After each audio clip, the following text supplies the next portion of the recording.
Welcome to the Power in Motion podcast, the show for women who want to develop a kinder relationship with their body so you can feel healthy, happy, and confident without restricting food, doing torturous exercise, or constantly worrying about the number on the scale. I'm your host, Kim Hagel, size-inclusive fitness specialist and certified non-diet health and life coach specializing in body image. This podcast is here to provide weight-neutral, health at every size aligned information and coaching on sustainable habits and mindset shifts so you can feel your very best in the body you have right now. Let's lace up our runners and go for a walk while we chat. Well, hello, friends. This is episode 42 of the Joyful Movement Show, and I'm really excited about today's guest interview. I met Gillian in our non-diet mentorship group, and I just love her philosophies and everything she stands for. Let me tell you a little bit about Gillian. Gillian Yuan is a non-diet mind-body eating coach specialized in empowering moms to lose the guilt, eat, accept their bodies, and raise their kids to be happy eaters and confident about their bodies too. Her previous career was as a community health nurse and lactation consultant specializing in moms and babies, and she's had her own struggle with body image and eating in her life, including after having her own baby. She has made peace with food and her body through intuitive eating, body acceptance, and health at every size, which she now uses in her coaching practice to help moms and their families. In her spare time, she enjoys biking, yoga, and spending time with her family. So I've gotten to know Gillian pretty well, and we've had some deep heart-to-heart conversations, and man, I wish I knew her back when I was having my babies.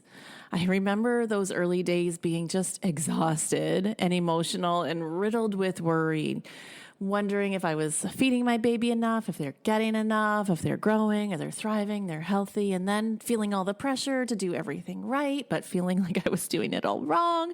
And then add to that, feeling uncomfortable and embarrassed in my postpartum body, and I just couldn't wait to, quote, get my body back.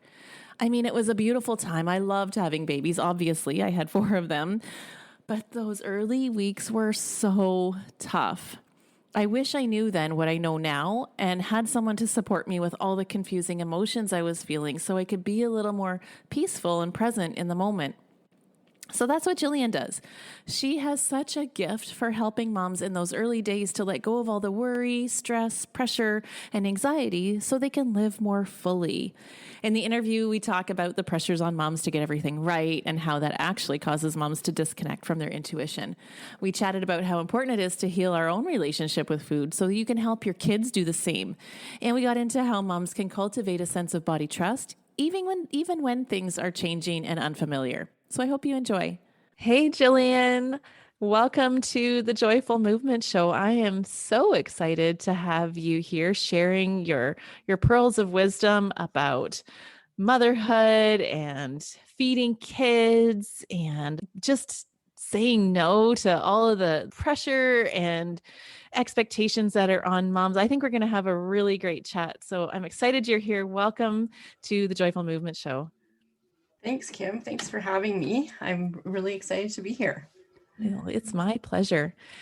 Well, before we get into who you are and what you do, there's a question I always love to ask my guests, which is, tell us a little bit about what joyful movement means to you, or how did you come to discover joyful movement for yourself? That's a great question. So I have a background of being a competitive ballet dancer and grew up very competitive with all of my athletic pursuits. And even after having my baby, I trained for triathlons and was just very go, go, go until my body kind of shut down on me. And then I realized, well, maybe I should try more gentle movements for my body. And so that's how I got into more joyful movement. And it's changed over the years, but right now, joyful movement to me means moving for like the fun and really, like you said, the joy of it, and not worrying so much about how many calories are being burnt or how long I go for or changing my body or anything like that. It's really more of a self-care practice for me. And that includes for me restorative yoga and just yoga in general, and walking and doing things with my family and with my son. So Yeah, so that's what joyful movement is for me now, just enjoying and being present in the movement. So, I love that. We've known each other for a little while. I did not know that you were a previous triathlete and a competitive dancer. So competition runs deep with you by the sounds of it. it Was used to, yeah. yeah. Was that a hard transition to move away from that, like chasing athletic pursuits to moving into more nutritive movement for your body? Oh, absolutely. Oh my goodness. It was a very big ego change for me because before, when I was in competitive mode, and I mean I do have a background in kinesiology as well, which was Mm. also kind of competitive. And yeah, so before it was an ego trip really, like, Mhm. but I had this medical situation where I developed pericarditis, which is the Oh. inflammation of the heart. And Mhm. the only thing that healed it was basically like time and not doing a whole lot. And Yeah. so when it came to starting up again, I really had to get over that fear of developing that again. Yeah. And that's how I started moving towards gentle movement. But there was still that need to feel the need to challenge myself. Mhm. And prior to this, the only thing that was motivating me was signing up for the next triathlon or Mm. signing up for some sort of challenge. And so yeah, so it took a health crisis really for my body to tell me that it was time to start tuning into her and to Yeah. doing things that felt good for her versus what looked good Yeah. on the outside or to the outside world. So, Yeah.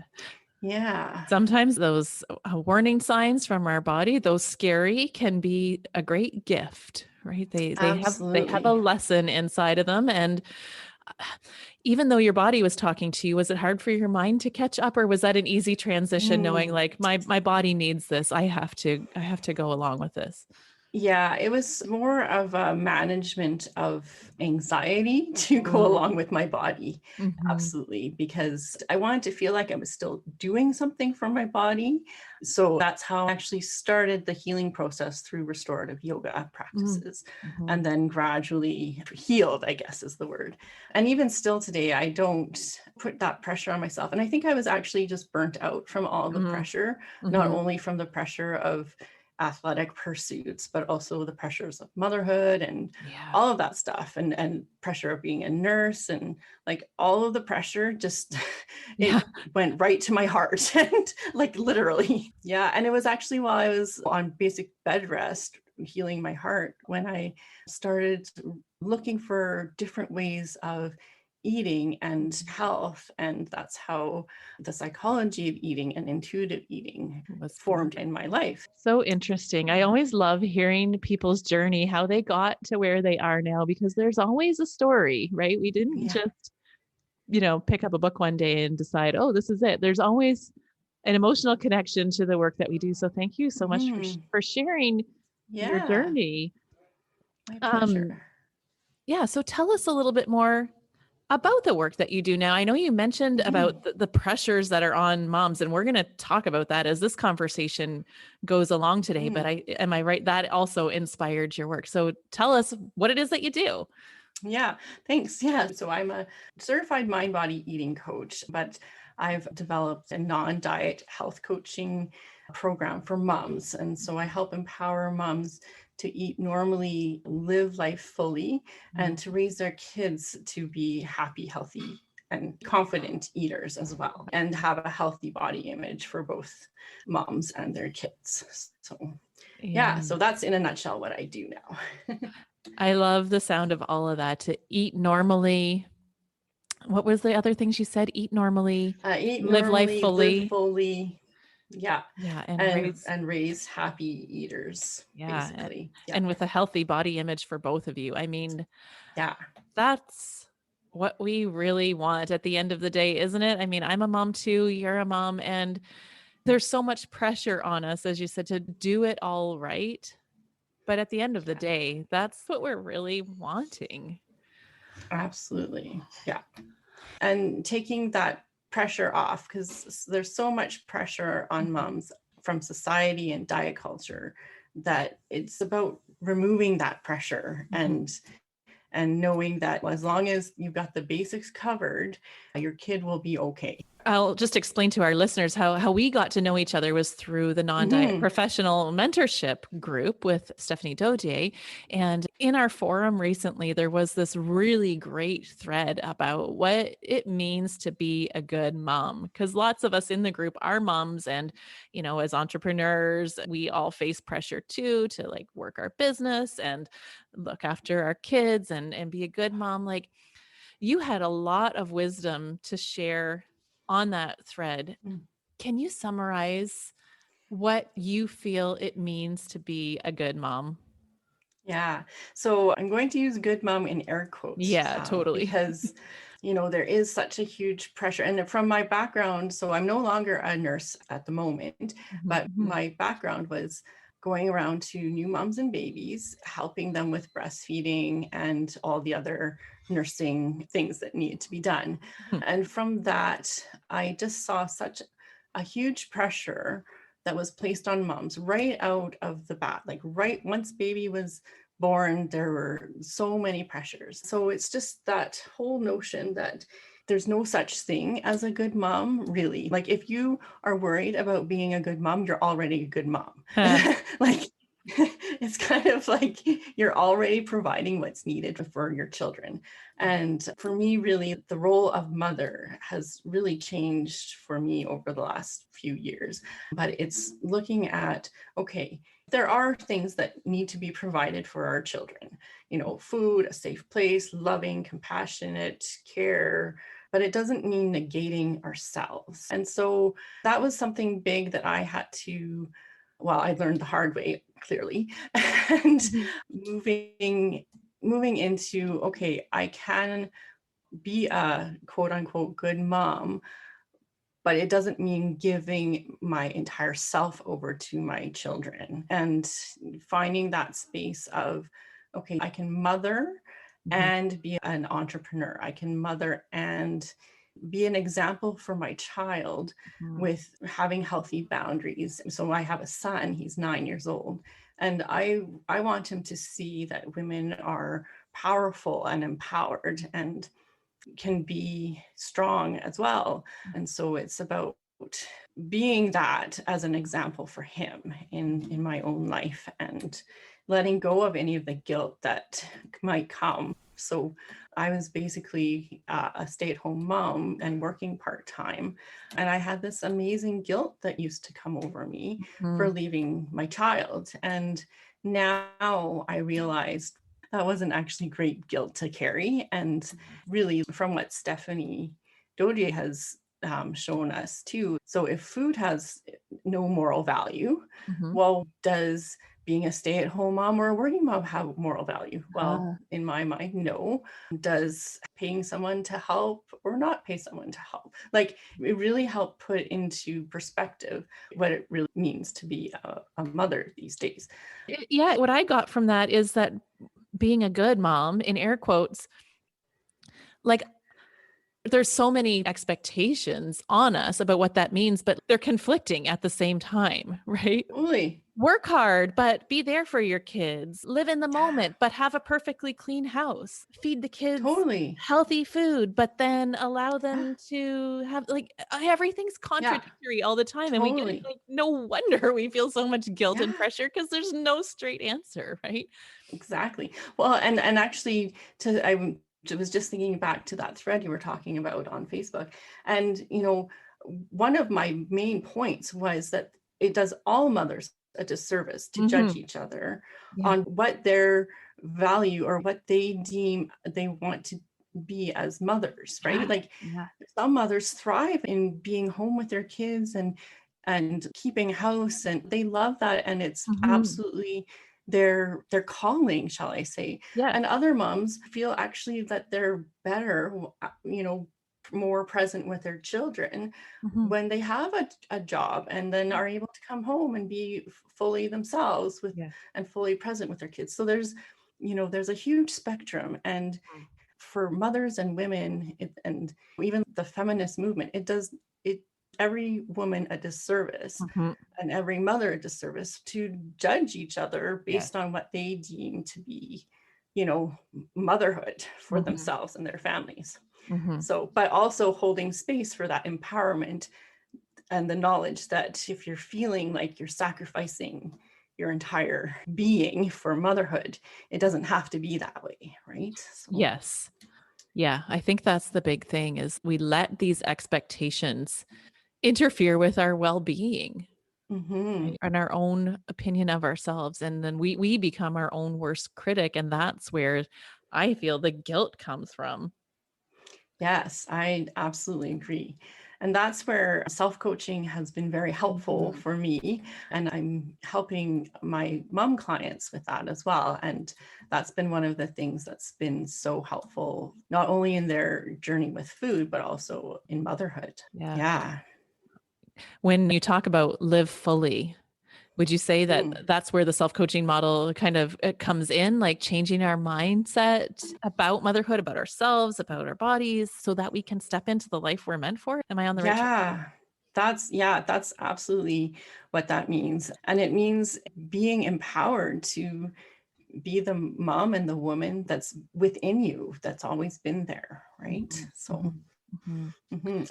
and living life. So if you talk about, so if we go to food, if that's all right. Yeah, of course. So for me, I'll use my story. I was deep in I diet, well, not so much diet culture, but like wellness culture, which is part of diet culture, and like organic and no Mhm, sugar and like gluten free and all of that stuff. And I had this pressure on myself, not only to do that for myself, mhm. but then also for my son. Well, I don't know any kid who will eat like, you know, bland tasting, Kale chips and yeah, right? Like, no, I didn't eat that when I was a kid. Like, no. so, I was trying to healthify all these foods.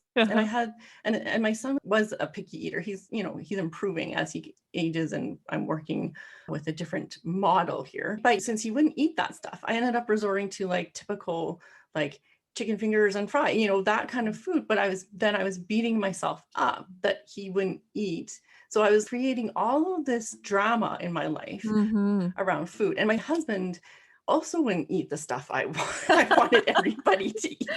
So here Yep. I was cooking like 3 meals each day. And I was just causing all this stress in my life, and the mental stress, especially. And I wasn't living my best life. I was Mhm. like totally focused on what was going to be for the next meal and would they eat it, and if they wouldn't eat it, then what would I make Oh, for my son and for my husband, and la la la. And it just created so much drama in our of lives. And so I couldn't live my life fully because course I not. was just, I was stuck in this mental cycle of diet culture. Yeah, So yeah. It becomes a yeah, full-time job, right? And we get very yeah.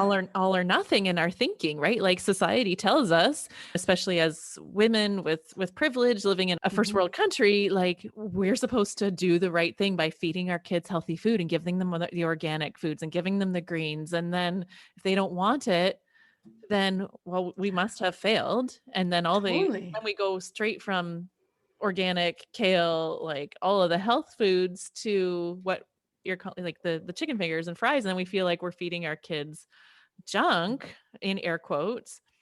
Yeah. And then yeah, it's all or nothing. The kids, they're picky eaters, and I know exactly what you're talking about. I lived this life too. And when you said about your husband, I'm like, oh, that was also us, right? Like when you don't even have the support of your spouse, it's like, but I'm trying to do the right thing. Like this is what I'm Yeah. supposed to do. Yeah. So yeah, and of course, you can't live your life fully because you feel like a failure. So Absolutely. what's our Yes. okay? So you have some strategies on how to help kids have a healthy relationship with food and how to I don't want to say combat picky eating because that's not really what it's about, but how to let your kids experiment with foods Mm. freely. Tell us about the division of responsibility. Yeah. So the division of responsibility of feeding is a notion from Ellen Satter. She's a registered dietitian, and she developed this strategy for parents. And it actually takes the pressure off. So the responsibility of the parents is to provide regular meals and snacks and decide when and where they will be eaten. And the child's responsibility is if they eat it, like whether they eat it and how much they eat. And that can be really scary for moms of kids who are quote unquote picky eaters, Mhm. because then what are you going to do? And I do caveat this with, there are many feeding issues with children that aren't just, well, they'll eat when they're hungry, right? There Yeah, can be sensory processing things. And so, sure. but if we're looking at just the general, like, say that that's all been ruled out, Mhm. then that division of responsibility really takes the pressure off, because then all of a sudden, and I mean, not that it needs to be there anyways, but for moms who are feeling that pressure, Mhm. the pressure is taken off of you if, like, well, you've done your part, you've provided the food and keeping in mind their preferences. So Mhm. I'll talk about that in a bit. So you've done your part, you've provided it, you said, okay, here it is, and then they choose to eat. So we're not controlling whether they eat or not. Mhm. And that just takes the pressure off, I found, because, just like adults, we decide when we eat and how much as well. So it's really about letting our kids have that autonomy as well. Mhm. I will caveat this too with, it's really important that we as adults and parents do the work as well. Uh-huh. If not before, then with our own kids, because that's where the mental and self-coaching mindset work comes in. Mhm. Because if we don't trust ourselves around food and to know when we're hungry and to know when we're full, then Mhm. how are we ever going to trust our kids to know that? Yeah. Right? Yeah, 100%. Yeah. Yeah, and that was gonna be one of my next questions is how do we role model those behaviors to our kids? And when I look back, when I was doing the healthism type feeding to my kids, and all the organic green stuff that we talked about, I really, I confess, I had a disordered relationship with food myself at that time and really had Mhm. beliefs about needing to eat quote unquote perfectly to be healthy, AKA thin. And clearly I hadn't done my own work. I had a lot of limiting beliefs and I was projecting that onto my kids. Yeah. So how do we how do we begin to do that work ourselves? And what does a healthy role model look like? Yeah. Wow. Those are good questions. So I would say that for moms who want to start doing this work, really acknowledgement is the first step, right? So learning what diet culture is and learning what healthism or wellness diet culture is, and noticing it in our own lives and where those thoughts are coming into our life and into our relationship with food and food with our children. I would say that's one of the first steps, because recognition helps to progress change. And then once awareness happens, looking into things such as intuitive eating and seeking support. Mhm. So, whether it be a coach like myself or you, Kim, or even like I read the book, I read the Mhm. book on intuitive eating, and I didn't really get that far. It wasn't until I started, having support Yeah. and putting it into place. And prior to doing Stephanie's course, I did have a coach who helped me with that as well. Mm. And so, not saying that you need a coach, but having a community of like-minded people and like-minded moms, or who are journeying in the same like life season as you, Mhm. is really important to just to bring perspective and to bring understanding and community too. And one of the reasons I really decided in my own mind that this was the way to go was my knowledge of breastfeeding. Mm. Newborn babies know when they're hungry and know when they're full. Yeah. We're taught as mothers to notice their hunger cues. And when a baby is full, there is no getting that breast or bottle into their mouth. Like, Yep. and so trusting that not only in our children, but in ourselves Mhm. was one of the things that got me kind of really bought into intuitive eating. And I do believe that diet culture and society norms all cover up our innate hunger and fullness cues. So it's really peeling back the layers and noticing and trusting that actually I do know when I'm hungry and I do know when I'm full. And if I know that, then I know that my kids know that as well. And maybe it's more my job to empower them to notice their hunger and fullness cues versus telling them that they didn't eat enough or that they need to eat. Those are great points. And you're right. Diet culture, I mean, I think that's the whole objective of diet culture is to get us to disconnect from our own innate cues so that we Mhm. keep buying the next diet, right? Because how could we possibly trust ourselves to know when we're hungry and full and allow our body to seek health all on its own without having to micromanage it? That reminds me to ask about like diet culture. I mean, it's everywhere, it's in everything, but I really see it playing into the postpartum period and the expectation of getting your body back after baby and how we're supposed to just snap back to whatever body we had before or even quote unquote better than before. And how do you see this pressure affecting moms? Oh my goodness. Yeah, I saw it everywhere, but I also saw it in myself. So before I was a mother, I was a nurse helping new moms and babies. I thought that that was totally like a normal thing. And we had this general saying that we would say to all moms in that, well, 9 months to gain the weight, so 9 months to lose, like, Yeah. and of course, because I didn't know any better, that's what I thought for myself. And I actually gained quite a bit of weight in my pregnancy because I was nauseous all the time. And the only thing that would settle my stomach was eating a little cracker or something, right? And so I put that pressure on myself. But I also knew that I needed to trust myself with food because Mm, just from my history. mhm. And so I hired myself a private coach who I thought was doing the mindset work, but I was also sold the meal plan. But the mindset work was to like help me get my mind around restricting calories and like falling into this diet culture mindset. Wow. Just And train your so brain to never eat carbs again. exactly, Oh my basically, right? god. And so having fallen into this trap, and then I mean, shortly after this is when I had my heart crisis thing, Yeah. right? And so I continued working after being a mother and doing some private breastfeeding support as well.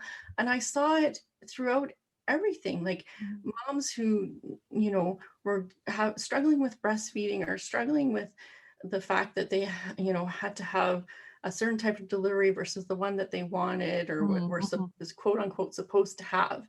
mhm. And just all this pressure and all this mistrust of their bodies. And I wondered to myself, man, if they could only trust their bodies Mm. again or from the start, I wonder if that would impact their not only their mothering journey but also maybe their breastfeeding journey and then their whole entire mothering journey really. And so part of that is that whole pressure of snapping back. Mm, So mm. not only are you supposed to quote unquote feed your baby, like exclusively breastfeed your baby, you're supposed to not do it in public uncovered, not sleep all night, or if you do get some sleep, well, your partner, like what a good guy or good partner, you better give him a good pat on the back and make sure everybody knows that he gets up with the baby at nighttime, right? Yeah. And but then all of this stress, lack of sleep, possibly hormonal changes, and on top of that, like snap back, change your Mm. body back to what it was. I mean, come on, get going. Oh, And then become even stronger. Like mhm. Come at least on. I know, at least back when I had my son, there wasn't any pressure to get even more strong. Like, thank goodness. Apparently, that's this new pressure on moms is to be stronger than you were even before, and just pretend like you're superwoman Mm. and that you'll never break down. And well, I broke down, and that's given me a different perspective on motherhood and actually how to help mothers. Mhm. And, I'm very fortunate that I was able to transition out of my previous career as a nurse so that I can help moms in a way that is actually supportive of their whole mind, body, spirit journey of motherhood. Well, let me just say yeah. how grateful I am that you are doing this work. Because when you said just there, like, what if women could trust their bodies? Would that improve the postpartum experience and their breastfeeding journey? Like my whole body got covered in shivers and I almost teared up because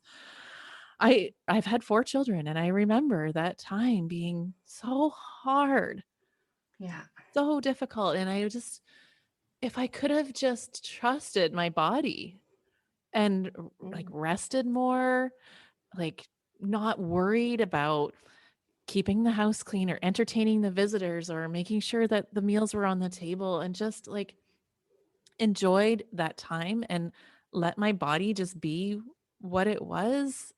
Oh, yeah, that would have been so much more enjoyable. Yeah. Wow. Right? Yeah.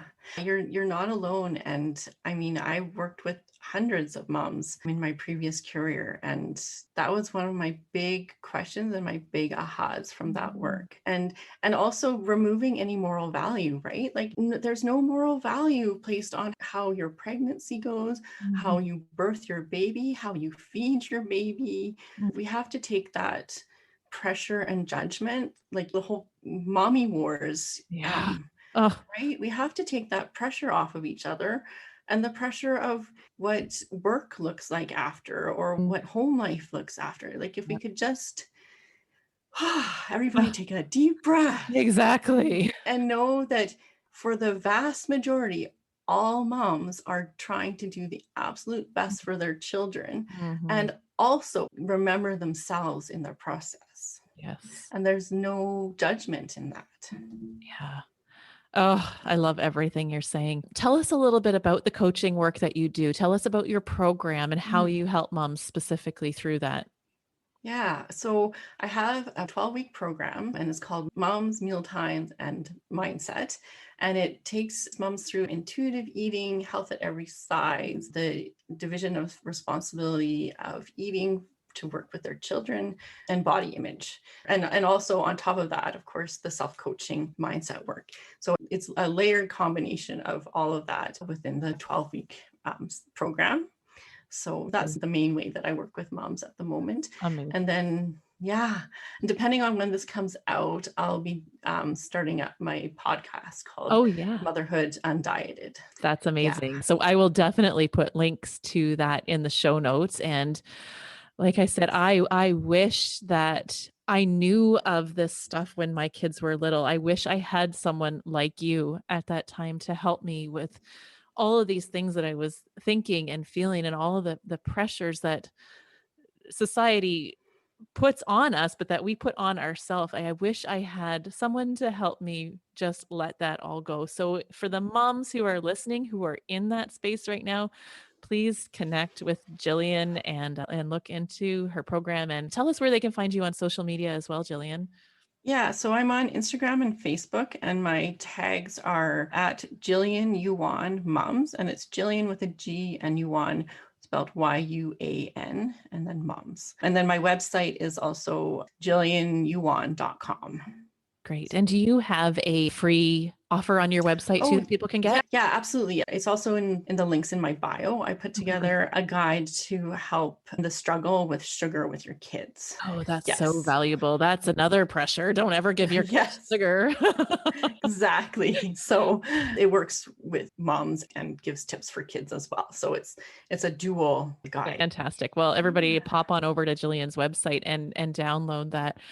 Gillian, I want to thank you so much for coming on the show and sharing this amazing wisdom in your very gentle and relatable way. Like I say, it's just been such a helpful episode, and I hope that the moms listening have heard this and given themselves a little bit of permission to let some of that pressure go as a result of hearing what you have to say.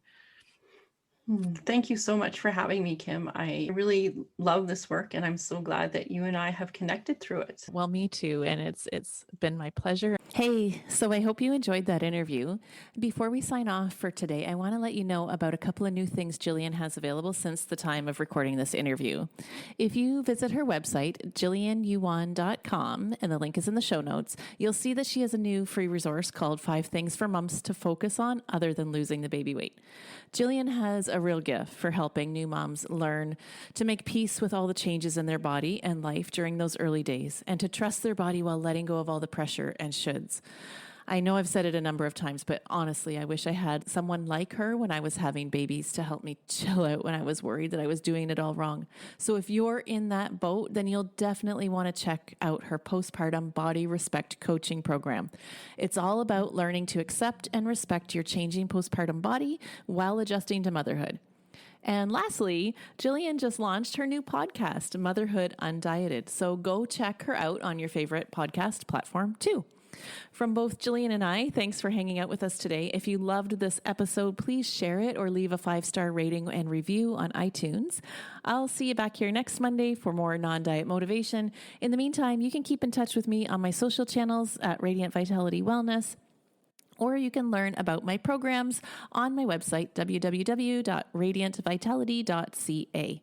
Until then, be well, and here's to your Radiant Vitality.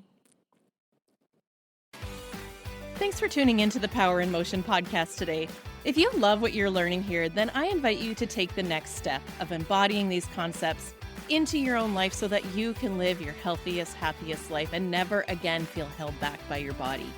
Coaching is the fastest, most efficient pathway to taking what you know in your head to actually applying it and seeing results. Whether you're looking to make changes around movement, food, body image, or all three, I'm here to help you nurture a kind, respectful, and trusting relationship with your body so you can feel your very best. Click the link in the show notes to book a free consultation, and together we'll uncover what's getting in the way of you having the results you want.